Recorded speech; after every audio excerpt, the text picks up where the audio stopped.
नमस्कार दोस्तों, स्वागत है आपका हमारे YouTube channel GT defence academy में।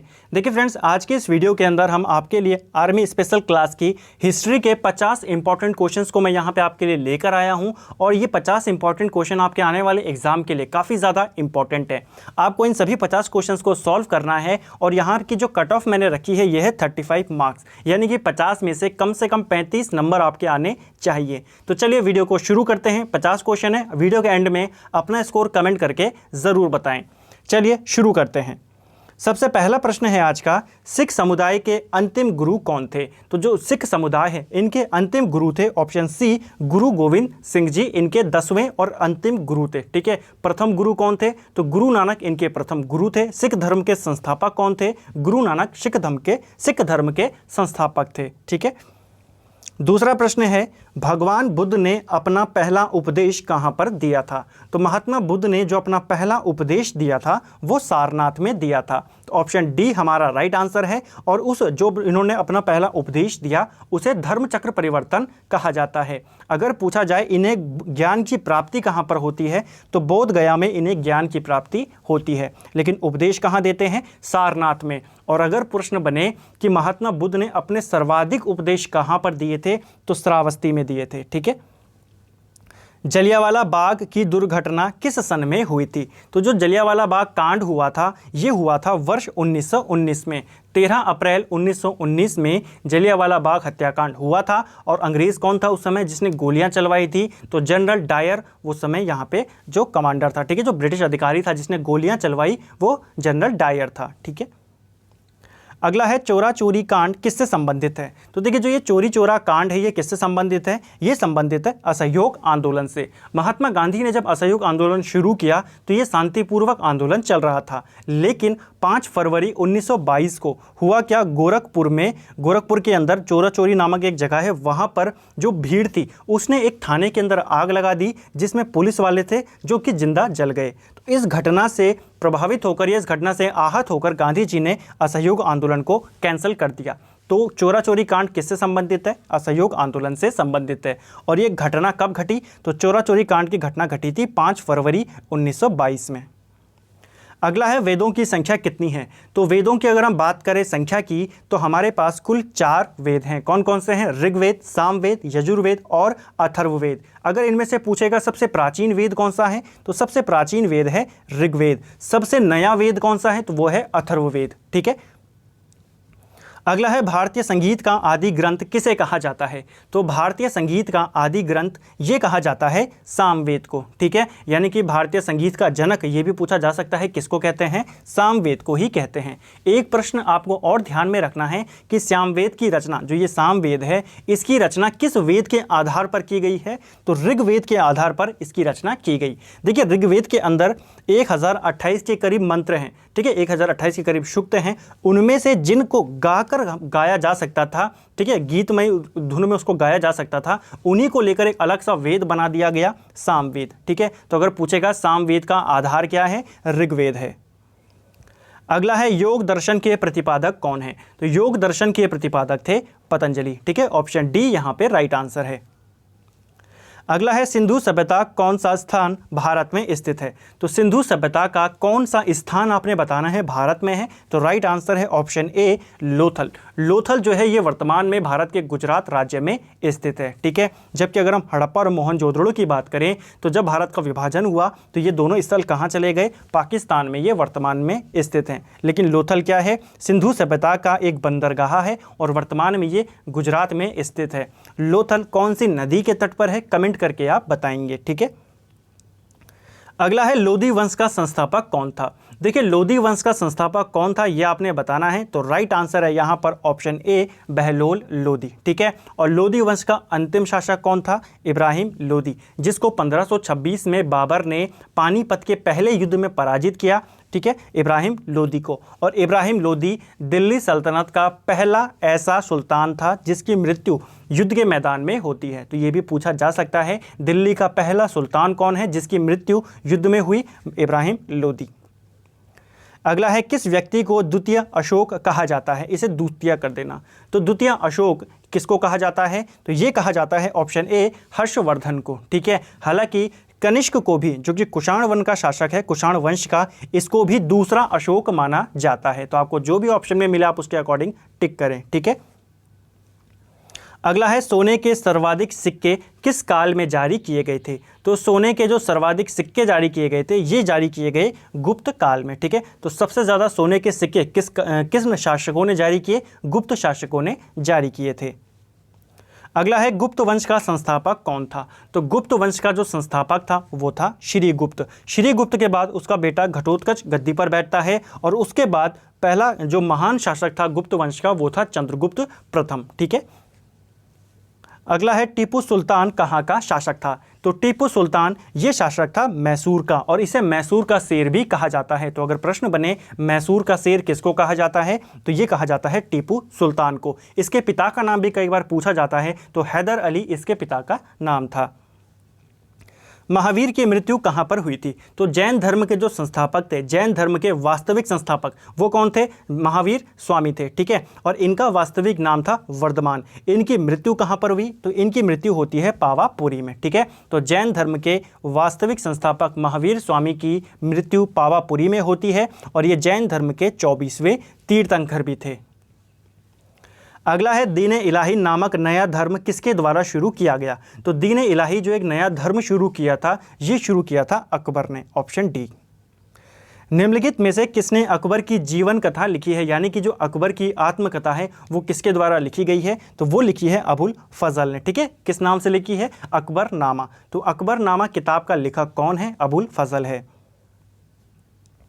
अगला प्रश्न है प्रसिद्ध संगीतज्ञ तानसेन का मकबरा कहाँ स्थित है। तो तानसेन का जो मकबरा है ये कहाँ है, ये ग्वालियर मध्य प्रदेश में स्थित है, ठीक है। तानसेन का वास्तविक नाम क्या था, तो रामतनु पांडे इसका वास्तविक नाम था, कई बार एग्जाम में पूछा गया है, ठीक है। तानसेन का वास्तविक नाम क्या था, रामतनु पांडे, और इसका मकबरा ग्वालियर में स्थित है। किसे एशिया की रोशनी कहा जाता है, यानी कि जो लाइट ऑफ एशिया है ये किसको कहते हैं, ये कहा जाता है गौतम बुद्ध को, ठीक है। तो जो बौद्ध धर्म के संस्थापक हैं महात्मा बुद्ध या गौतम बुद्ध, इन्हें एशिया की रोशनी कहा जाता है। अगला है कौन सा प्रथम भारतीय था जो ब्रिटिश संसद के लिए निर्वाचित हुआ था। तो ब्रिटिश संसद के लिए चुने जाने वाले प्रथम भारतीय थे दादा भाई नौरोजी और इन्हीं को भारत का ग्रैंड ओल्ड मैन भी कहा जाता है, ठीक है। अगला है स्वराज जन्मसिद्ध अधिकार है और इसे मैं लेकर रहूँगा। ये किसने कहा था कि स्वराज मेरा जन्मसिद्ध अधिकार है और मैं इसे लेकर रहूँगा, ये कहा था बाल गंगाधर तिलक ने। ऑप्शन डी हमारा राइट आंसर है। पंजाब केसरी का खिताब किसको दिया गया था, यानी कि इनमें से किसे पंजाब केसरी भी कहा जाता है, तो ये कहा जाता है लाला लाजपत राय को, ऑप्शन बी। किसे आधुनिक भारत का जनक कहा जाता है। तो आधुनिक भारत का जनक ये माना जाता है, ऑप्शन सी, राजा राम मोहन राय को, ठीक है। और पिछले वीडियो में मैंने आपको बताया था कि इनको राजा की उपाधि किसने दी थी, कमेंट करके आप बताएंगे, ठीक है। पिछले ही वीडियो में मैंने आपको बताया था। अष्टप्रधान किस परिषद किस शासक के शासनकाल में थी। तो देखिए अष्टप्रधान जो ये परिषद थी ये किसके शासनकाल में थी, ये शिवाजी के शासनकाल में थी, शिवाजी के दरबार में रहती थी। लेकिन अगर अष्टप्रधान की जगह पर अष्टदिग्गज यहाँ पर लिखा होता, अष्टदिग्गज किसके दरबार में रहते थे, तो ये कृष्णदेव राय के दरबार में रहते थे, ठीक है। अष्टदिग्गज कृष्णदेव राय, अष्टप्रधान शिवाजी, ठीक है। अगला है हम्पी का खुला संग्रहालय किस राज्य में स्थित है। तो जो हम्पी है विजयनगर साम्राज्य की राजधानी है, तुंगभद्रा नदी के तट पर स्थित है। कौन से राज्य में है, ये कर्नाटक राज्य में स्थित है। अगला है नाट्य शास्त्र की रचना किसने करी थी। तो नाट्य शास्त्र की रचना ये करी है भरत मुनि ने, ऑप्शन सी हमारा राइट आंसर है। अगला है हर्षवर्धन के समय में कौन सा चीनी यात्री भारत आया था। तो कौन सा चीनी यात्री था जो भारत आया जब भारत पे हर्षवर्धन शासन कर रहा था। राइट आंसर है ऑप्शन डी, हुएनसांग, ठीक है। हुएनसांग हर्षवर्धन के शासनकाल में भारत आया था। अगला है निम्नलिखित में से कौन सबसे प्राचीन वाद्य यंत्र है। तो सबसे प्राचीन वाद्य यंत्र कौन सा है, तो ऑप्शन बी राइट आंसर है, वीणा। हड़प्पा सभ्यता के निवासी कैसे थे। तो हड़प्पा सभ्यता जो थी ये एक शहरी सभ्यता थी और इसके जो निवासी थे ये भी शहरी थे। बहुत इंपॉर्टेंट पॉइंट है क्योंकि देखिए इसके बाद सबसे पहले आती है हड़प्पा सभ्यता, हड़प्पा सभ्यता के बाद आती है आर्य सभ्यता। लेकिन यहाँ पे उल्टा चलता है, कैसे, हड़प्पा सभ्यता पहले शहरी सभ्यता थी और आर्य सभ्यता ये एक ग्रामीण सभ्यता थी, ठीक है। कौन सी पुस्तक जवाहरलाल नेहरू ने लिखी है। तो जवाहरलाल नेहरू के द्वारा लिखी गई कौन सी किताब है, तो राइट आंसर है option A, discovery of India, ठीक है। नमक सत्याग्रह किस ईस्वी में प्रारंभ हुआ था? तो नमक सत्याग्रह जो चलाया था महात्मा गांधी ने, ये शुरू हुआ था 1930 में, ठीक है, 1930 में। सबसे प्राचीन पुराण कौन सा है? तो सबसे प्राचीन और सबसे प्रामाणिक पुराण माना जाता है मत्स्य पुराण। कुल पुराणों की संख्या अगर पूछी जाए तो ये 18 है और सबसे प्राचीन और सबसे पुराना कौन सा है? मत्स्य पुराण है।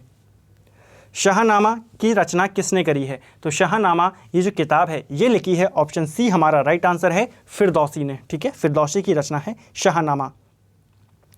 अगला है गीत गोविंद के रचयिता कौन है? तो गीत गोविंद ये लिखा है, ऑप्शन डी हमारा राइट आंसर है, जयदेव ने, ठीक है। और जयदेव जो थे बंगाल के शासक लक्ष्मण सेन के दरबार में रहते थे। तो पूछा जा सकता है कि जयदेव किसके दरबारी कवि थे? लक्ष्मण सेन के। और लक्ष्मण सेन को बंगाल का अंतिम हिंदू राजा भी माना जाता है, ठीक है। सेन वंश का शासक था लक्ष्मण सेन। अगला है रज़िया सुल्तान किसकी पुत्री थी? तो रज़िया सुल्तान जो थी ये इल्तुतमिश की पुत्री थी, ठीक है। दिल्ली सल्तनत में एकमात्र महिला सुल्तान कौन बनी थी? रज़िया सुल्तान थी, ठीक है। भारत की एकमात्र मुस्लिम शासिका या महिला शासिका कौन थी? रज़िया सुल्तान थी, ठीक है। किसकी पुत्री थी? इल्तुतमिश की ये पुत्री थी। अगला है कुतुब मीनार का निर्माण कार्य किसने पूरा करवाया था? तो देखिए जो कुतुब मीनार है इसका निर्माण पूरा करवाया था इल्तुतमिश ने, ठीक है। शुरू किसने करवाया था निर्माण? जो कुतुबुद्दीन ऐबक है इसने इसका निर्माण पूरा करवाया, शुरू करवाया, लेकिन पूर्ण इसको करवाया इल्तुतमिश ने, ठीक है। इल्तुतमिश ऐबक का गुलाम था और ऐबक का दामाद था। अगला है निम्न में से किसने बाजार नियंत्रण प्रणाली की शुरुआत करी? तो बाजार नियंत्रण प्रणाली की शुरुआत ये करी थी अलाउद्दीन खिलजी ने। और दिल्ली के जितने भी सुल्तान हुए उनमें सबसे बड़ी विशाल सेना किसके पास थी? अलाउद्दीन खिलजी के पास थी। गांधी जी को प्रथम बार महात्मा किसने कहा था? तो गांधी जी को महात्मा की उपाधि किसने दी थी? ये बेसिकली यहाँ पर पूछा जा रहा है। तो राइट आंसर है ऑप्शन सी, रविंद्रनाथ टैगोर ने महात्मा गांधी को महात्मा की उपाधि दी थी। गांधी जी दक्षिण अफ्रीका से भारत कब लौटे थे? तो महात्मा गांधी दक्षिण अफ्रीका से भारत लौटे थे वर्ष 1915 में। अगला है खानवा का युद्ध कब लड़ा गया? तो खानवा का युद्ध ये लड़ा गया 1527 में। बाबर और जो राणा सांगा था उसके बीच ये युद्ध लड़ा गया और इस युद्ध के बाद बाबर ने गाजी की उपाधि धारण कर ली थी। तो पूछा जाता है बाबर ने कौन से युद्ध के बाद गाजी की उपाधि धारण करी? तो खानवा का युद्ध। निम्न में से किसने बारदोली में किसान आंदोलन का नेतृत्व किया था? तो बारदोली में किसान आंदोलन का नेतृत्व ये किया था वल्लभ भाई पटेल ने। और इसी आंदोलन के नेतृत्व से खुश होकर जो यहाँ की महिलाएं थीं उन्होंने इन्हें सरदार की उपाधि दी थी, ठीक है। तो वहाँ की महिलाओं की तरफ से गांधी जी ने इन्हें सरदार की उपाधि दी थी, ठीक है। अगला है नालंदा विश्वविद्यालय की स्थापना किस काल में हुई थी? तो नालंदा विश्वविद्यालय की स्थापना ये होती है गुप्त काल में। किस गुप्त शासक ने इसकी स्थापना करी थी? कमेंट करके आप बताएंगे। अगला है वेदों की ओर लौटो का नारा किसने दिया था? तो वेदों की ओर लौटो ये नारा दिया था स्वामी दयानंद सरस्वती ने। अगला प्रश्न है महात्मा गांधी ने साबरमती आश्रम की स्थापना कब की? तो महात्मा गांधी ने साबरमती आश्रम की स्थापना ये करी वर्ष 1916 में, ठीक है। ऑप्शन सी हमारा राइट आंसर है। और यह आश्रम कहाँ पर स्थित है? तो साबरमती नदी के तट पर अहमदाबाद में ये स्थित है।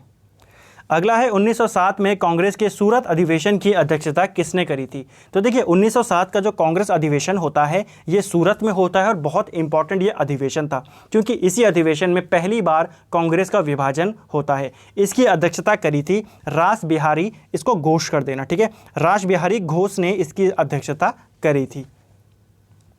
अगला है आगरा नगर की स्थापना किसके द्वारा की गई? तो आगरा नगर ये बसाया था सिकंदर लोदी ने, ठीक है। सिकंदर लोदी ने आगरा की स्थापना करी थी, ये आपको याद करना है। अगला है असहयोग आंदोलन निम्नलिखित में से किस वर्ष शुरू में किया गया था? तो जो असहयोग आंदोलन शुरू किया गया ये 1920 में शुरू किया गया और शुरू में ही हमने बात करी इसे वापस कब लिया गया? तो 5 फरवरी को जो चोरा चोरी घटना होती है उसी के बाद इसको वापस ले लिया जाता है।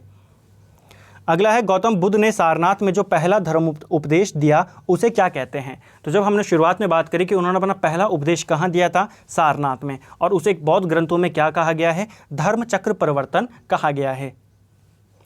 अगला है निम्न में से किसने बीजक कृति लिखी है? तो बीजक जो लिखा है ये किसने लिखा है? तो ये है कबीर का, ठीक है। हालांकि जो बीजक है इसके अंदर कबीर के जो बातें हैं वो इसके अंदर लिखी गई है, ठीक है। तो कबीर वाणी का जो संग्रह है वो कौन है? वो है बीजक, ठीक है।